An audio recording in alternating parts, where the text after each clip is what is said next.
आज 30 जनवरी 2026 है और आज चांदी के बाजार में कह सकते हैं कि एक भूचाल आया है। भूचाल शायद सही शब्द है। कल तक जो कीमतें आसमान छू रही थीं, वो आज जमीन पर आ गईं। हमारे पास इस ऐतिहासिक गिरावट पर कई रिपोर्ट्स और डेटा हैं और आज हम इसी की गहराइयों में उतरकर ये समझने की कोशिश करेंगे कि आखिर हुआ क्या, क्यों हुआ और इस पूरी उथल-पुथल का आगे के लिए क्या मतलब है। ये सिर्फ स्क्रीन पर कुछ लाल नंबरों की कहानी नहीं है। ये उम्मीदों के टूटने की, एक सोशल मीडिया पोस्ट की ताकत की और पर्दे के पीछे काम कर रही बाजार की मशीनरियों की कहानी है। एक तरफ जहां यह हमें इतिहास की याद दिलाता है, वहीं दूसरी तरफ ये भविष्य की एक बहुत बड़ी तस्वीर की ओर भी इशारा करता है। आज हम इसी उलझी हुई गुत्थी को सुलझाने की कोशिश करेंगे। बिल्कुल, चलिए शुरू से शुरू करते हैं। 29 जनवरी यानी सिर्फ 24 घंटे पहले की बात है ना? हाँ, बिल्कुल कल की ही बात है। चांदी अपने सर्वकालिक टॉप स्तर पर थी। वैश्विक बाजार में $121.64 प्रति आउंस और भारत में MCX पर लगभग 4,20,048 रुपए प्रति किलोग्राम। जी, माहौल एकदम जश्न का था। और फिर क्या हुआ? ये गिरावट असल में कितनी बड़ी थी? ये गिरावट नहीं, तबाही थी। मतलब जैसे किसी ने अचानक से फर्श ही खींच लिया हो। 30 जनवरी को वैश्विक बाजार में चांदी एक ही दिन में 31 से 37% गिरकर $75 से $85 प्रति आउंस की रेंज में आ गई। एक दिन में? एक ही दिन में। और भारत में तो बाजार खुलते ही MCX पर 15% के लोअर सर्किट पर अटक गई और भाव 3,27,913 रुपए तक लुढ़क गए। एक मिनट, लोअर सर्किट पर अटक गई? इसका मतलब बिकवाली का दबाव इतना ज्यादा था कि एक्सचेंज को एक सीमा के बाद ट्रेडिंग ही रोकनी पड़ी? बिल्कुल, ताकि भगदड़ को थोड़ा काबू किया जा सके। ये ऐसा था जैसे पानी के पाइप में दबाव इतना बढ़ जाए कि उसे फटने से बचाने के लिए वॉल बंद करना पड़े। समझ गया। और ये सिर्फ चांदी की कहानी नहीं थी। सोना भी 12% गिरा, लेकिन चांदी की गिरावट कहीं ज्यादा नाटकीय और हिंसक थी। इसकी रफ्तार ने सबको चौंका दिया। एक दिन में 37% की गिरावट। ये तो किसी छोटी मोटी कंपनी के स्टॉक की तरह लगता है। दुनिया की सबसे अहम धातुओं में से एक के लिए नहीं। ये तो ऐतिहासिक होना चाहिए।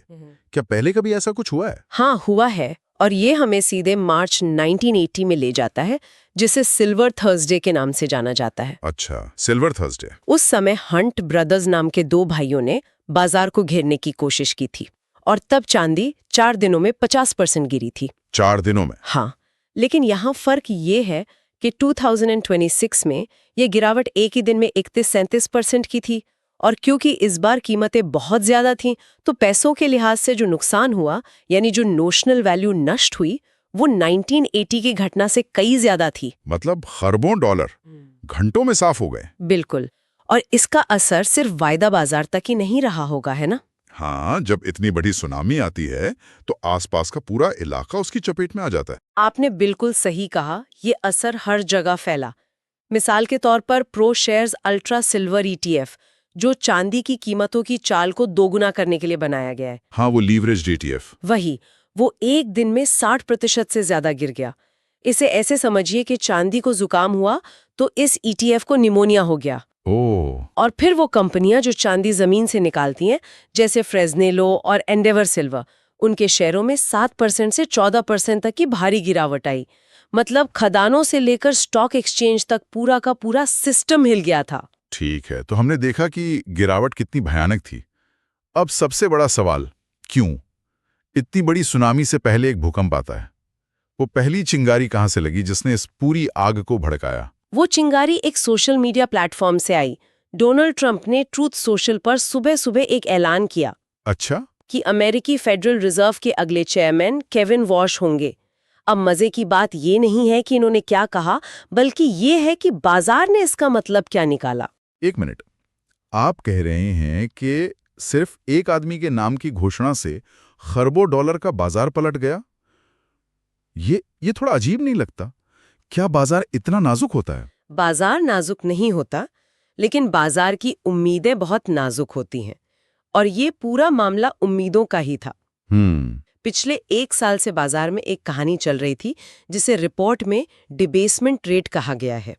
ये सुनने में थोड़ा भारी लगता है, लेकिन इसका मतलब बहुत सीधा है। हाँ, ये डिबेसमेंट रेट क्या था? इसे आसान भाषा में कैसे समझ सकते हैं? इसे ऐसे समझिए कि ये एक बहुत बड़ी पार्टी थी जिसमें लगभग सभी बड़े निवेशक शामिल हो गए थे। ठीक है। पार्टी इस भरोसे पर चल रही थी कि अमेरिकी सरकार और फेडरल रिजर्व ब्याज दरें बहुत कम रखेंगे, जिससे डॉलर कमजोर होगा और महंगाई बढ़ेगी। अच्छा। इस माहौल में सोना और चांदी जैसी ठोस चीजें ही सबसे सुरक्षित मानी जाती हैं। इसी कहानी के दम पर चांदी एक साल में 226% यानी लगभग 3 गुना बढ़ गई थी। हर कोई इसी डिबेसमेंट ट्रेड पर पैसा लगा रहा था। और केविन वॉश का नाम उस पार्टी को खत्म करने जैसा था। बिल्कुल। वॉश को महंगाई के खिलाफ सख्त रुख अपनाने वाले यानी हॉक के तौर पर जाना जाता है। उनके नाम का मतलब था कि आसान पैसे का दौर शायद खत्म होने वाला है। कि फेडरल रिजर्व अब डॉलर को कमजोर होने नहीं देगा। ठीक यही। जैसे ही ये खबर आई, पार्टी खत्म हो गई। अमेरिकी डॉलर इंडेक्स तुरंत मजबूत हो गया और क्योंकि कीमती धातुओं की कीमत डॉलर में होती है, डॉलर के मजबूत होते ही सोना चांदी में भारी बिकवाली शुरू हो गई। तो एक कहानी जिस पर पूरा बाजार टिका था, वो एक झटके में खत्म हो गई। खत्म हो गई। ठीक है, तो ट्रंप की घोषणा वो चिंगारी थी जिसने इस कहानी को खत्म कर दिया। लेकिन एक चिंगारी से इतना बड़ा धमाका कैसे हो गया? जरूर सिस्टम में पहले से ही कोई बारूद भरा होगा। आपने सही पकड़ा। वो बारूद था लेवरेज और मार्जिन। लेवरेज? सोचिए, चांदी का बाजार एक बहुत ही खड़ी और बर्फीली ढलान थी। ये ढलान लेवरेज की वजह से बनी थी, यानी लोगों ने उधार के पैसे से अपनी क्षमता से कई गुना ज्यादा की पोजीशन ले रखी थी। और सीएमई एक्सचेंज, जो दुनिया का सबसे बड़ा वायदा बाजार है, उसने जनवरी की शुरुआत में ही एक नया नियम लागू करके इस बर्फ को और भी अस्थिर बना दिया था। अच्छा, वो नया नियम क्या था? उन्होंने प्रतिशत आधारित मार्जिन प्रणाली लागू कर दी थी, चांदी के लिए 9%। इसका मतलब ये था कि जैसे जैसे चांदी की कीमत बढ़ रही थी, हर कॉन्ट्रैक्ट पर गारंटी के तौर पर जमा किया जाने वाला पैसा यानी मार्जिन, वो भी डॉलर के हिसाब से अपने आप बढ़ रहा था।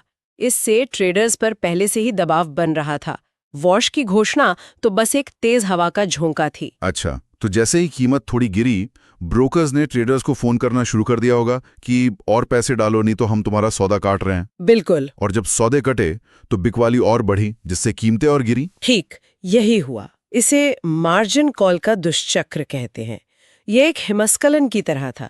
एक छोटी सी बर्फ की गेंद ने लुढ़कना शुरू किया और वो अपने साथ और बर्फ लपेटते हुए एक विशाल हिमस्खलन बन गई, जिसने रास्ते में आने वाली हर चीज को तबाह कर दिया।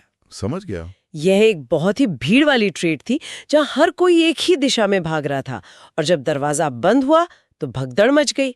जैसा कि अर्थशास्त्री जोस टॉरिस ने कहा, यह एक अति उत्साही प्रतिक्रिया थी, लेकिन इतनी बड़ी तेजी के बाद थोड़ी गिरावट तो आनी ही थी ना। स्वाभाविक था। हाँ, वॉश की घोषणा ने बस उस सट्टेबाजी के गुब्बारे में पिन चुभोने का काम किया। इस पूरी बातचीत को सुनकर तो ऐसा लगता है कि चांदी की कीमत का असलियत से कोई लेना देना ही नहीं है। ये तो बस बड़े खिलाड़ियों, सट्टेबाजों और फेडरल रिजर्व का खेल है। यहीं पर कहानी में सबसे दिलचस्प मोड़ आता है। छोटी अवधि में, यानी दिन प्रतिदिन के उतार चढ़ाव में तो ऐसा ही लगता है, लेकिन अगर हम इस वित्तीय तूफान की सतह के नीचे झांकें तो वहां एक बिल्कुल अलग और शायद कहीं ज्यादा मजबूत कहानी चल रही है। अच्छा। और यही चांदी का सबसे बड़ा विरोधाभास है।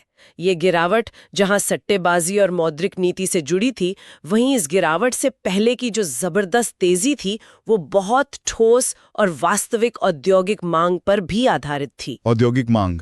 जब हम चांदी के बारे में सोचते हैं तो सिक्के, गहने या ज्यादा से ज्यादा निवेश ही दिमाग में आता है। ये औद्योगिक मांग कहाँ से आ रही है? और यही सोच बदल रही है। रिपोर्ट के अनुसार आज चांदी की कुल खपत का लगभग 73% हिस्सा औद्योगिक इस्तेमाल में जा रहा है। 73%? हाँ, ये सिर्फ एक कीमती धातु नहीं, बल्कि एक रणनीतिक औद्योगिक वस्तु बन गई है, और इसकी मांग 3 बड़ी तकनीकी क्रांतियों की वजह से आसमान छू रही है। 3 क्रांतियां कौन सी हैं वो? पहली और सबसे बड़ी है सोलर पैनल यानी फोटोवोल्टिक्स। अच्छा, सोलर पैनल में बिजली पैदा करने के लिए चांदी की एक महीन परत का इस्तेमाल होता है, क्योंकि ये बिजली का सबसे अच्छा सुचालक है। 2024 में इस अकेले उद्योग ने 23.2 करोड़ ऑन्स चांदी की खपत की।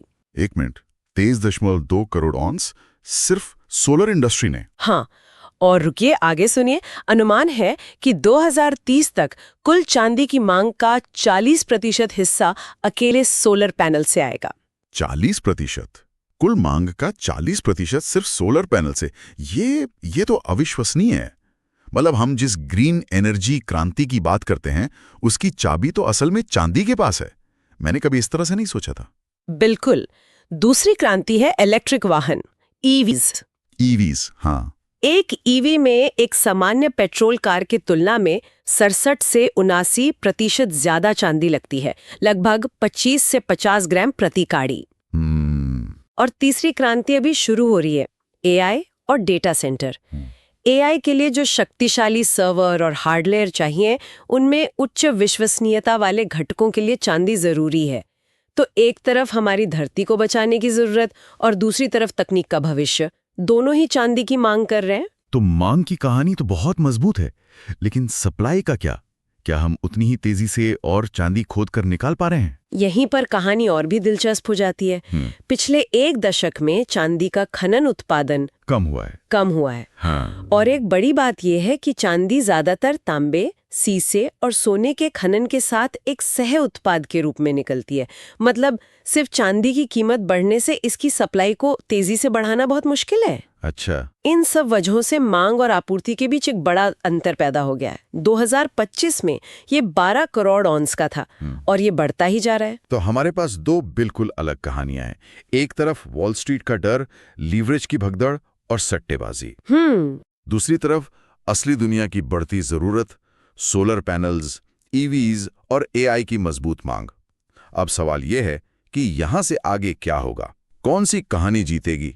रिपोर्ट में इसी को लेकर कुछ दिलचस्प परिदृश्य बताए गए हैं।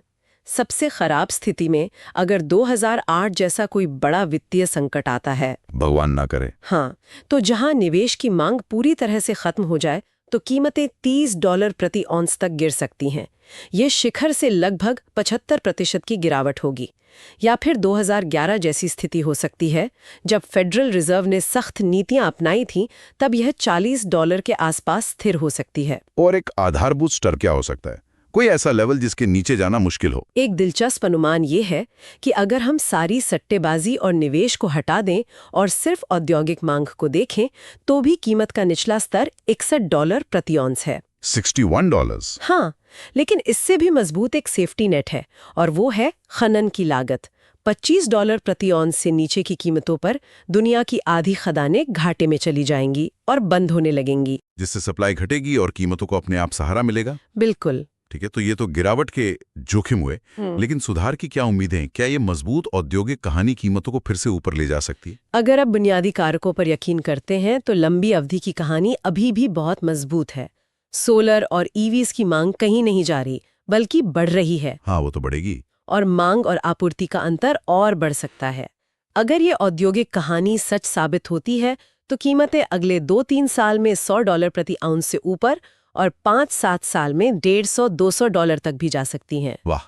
तो हम एक ऐसी स्थिति में हैं जहां अल्पकालिक तस्वीर बहुत अनिश्चित और डरावनी है, लेकिन लंबी अवधि की कहानी उतनी ही मजबूत और आकर्षक लगती है। तो संक्षेप में कहें तो आज जो हुआ वो फेडरल रिजर्व की एक नियुक्ति की खबर से शुरू हुई एक ऐतिहासिक गिरावट थी, जिसे लीवरेज और मार्जिन कॉल्स के दुष्चक्र ने एक सुनामी में बदल दिया। लेकिन इस पूरी वित्तीय उथल-पुथल के नीचे चांदी की एक बिल्कुल नई और मजबूत कहानी पनप रही है। हरित ऊर्जा और तकनीक के भविष्य के लिए एक अनिवार्य औद्योगिक धातु बनने की कहानी। बिल्कुल। आज की घटना बाजार के काम करने के तरीके पर एक बड़ा सबक है। एक मजबूत लंबी अवधि की बुनियादी कहानी भी आपको अल्पकालिक सट्टेबाजी की भगदड़ और बड़े आर्थिक बदलावों से नहीं बचा सकती। सही बात है। तो बाजार में किसी चीज का सही भाव तय होना कोई गणित का सवाल नहीं है, बल्कि ये मनोविज्ञान, तकनीक और असल दुनिया की जरूरतों के बीच एक लगातार चलने वाली रस्साकशी है। आज हमने देखा कि मनोविज्ञान कितनी तेजी से और कितनी बेरहमी से बदल सकता है। और अंत में श्रोताओं के लिए सोचने के लिए एक बात। आज हमने एक वित्तीय संपत्ति की गिरावट का विश्लेषण किया, लेकिन जैसे जैसे सोलर पैनल्स और ईवीज के लिए चांदी और भी ज्यादा जरूरी होती जा रही है, किस मोड़ पर इसकी कीमत में गिरावट सिर्फ एक बाजार की घटना न रहकर हरित ऊर्जा परिवर्तन के लिए एक वास्तविक रुकावट बन जाएगी? ये बहुत गहरा सवाल है। क्या चांदी के बाजार में मची भगदड़ हमारे पर्यावरण को बचाने की रफ्तार धीमी कर सकती है? ये सोचने वाली बात है।